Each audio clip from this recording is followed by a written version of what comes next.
Un seul aveu. C'est tout ce qu'il a fallu. Pas des années d'enquête supplémentaires. Pas une preuve ADN retrouvée par miracle. Pas un témoin sorti de nulle part. Un homme, une parole.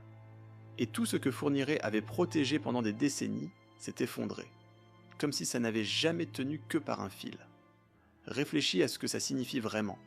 Pendant toutes ces années, des familles attendaient, des mères qui ne dormaient plus, des pères qui avaient arrêté de parler, des enfants devenus adultes sans savoir.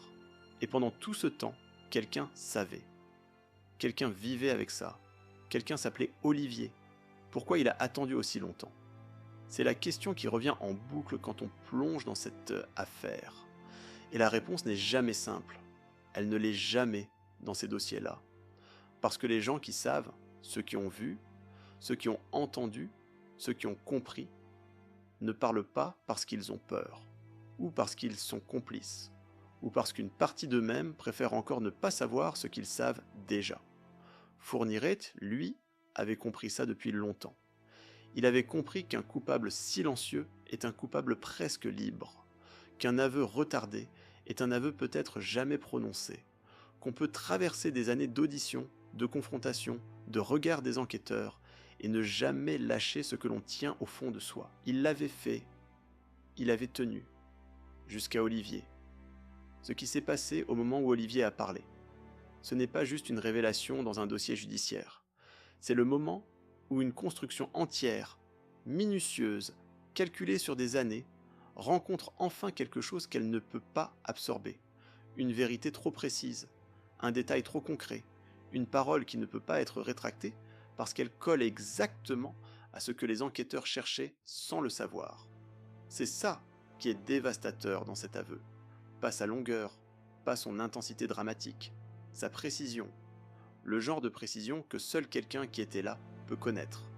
Et quand ce genre de précision sort, tout le reste s'effondre autour. Pense aux enquêteurs dans la salle à ce moment-là. Il y a des affaires où les gens qui travaillent là-dessus depuis des années développent une forme d'anesthésie émotionnelle, un mur entre eux et ce qu'ils voient chaque jour dans les dossiers, parce que sinon, ça ne se supporte pas. Et puis il y a ces moments rares, brutaux, où le mur saute, où une parole traverse tout et touche quelque chose de profondément humain. Cet aveu d'Olivier était ce genre de moment. On parle d'une affaire qui a traversé des décennies pendant lesquelles des noms ont été avancés, des pistes abandonnées, des espoirs déçus, des décennies pendant lesquelles des familles ont appris à vivre avec une douleur qui ne ferme jamais vraiment.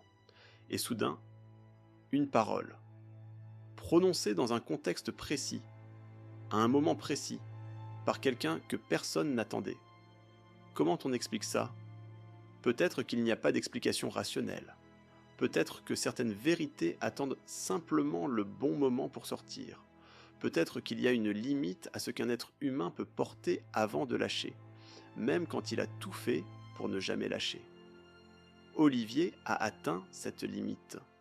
Et dans ce moment-là, dans cet aveu qu'il a prononcé, il a rendu quelque chose à des gens qui avaient arrêté d'espérer en recevoir quoi que ce soit. Pas la justice complète, pas l'effacement de la douleur, mais une vérité. Et parfois, c'est la seule chose qui reste à donner. Ce qui m'a frappé en me plongeant dans cette affaire, c'est la fragilité de tout ça. Un secret qui tient pendant des années ne tient pas parce qu'il est solide. Il tient parce que tout le monde autour fait en sorte qu'il tienne. Et le jour où une seule personne décide que c'est trop, tout s'arrête. Fourniret avait construit quelque chose d'extraordinairement résistant. Olivier l'a détruit en parlant. Et les familles, quelque part, respirent différemment depuis ce jour-là. Pas mieux. Pas librement, mais différemment. Parce qu'elles savent maintenant.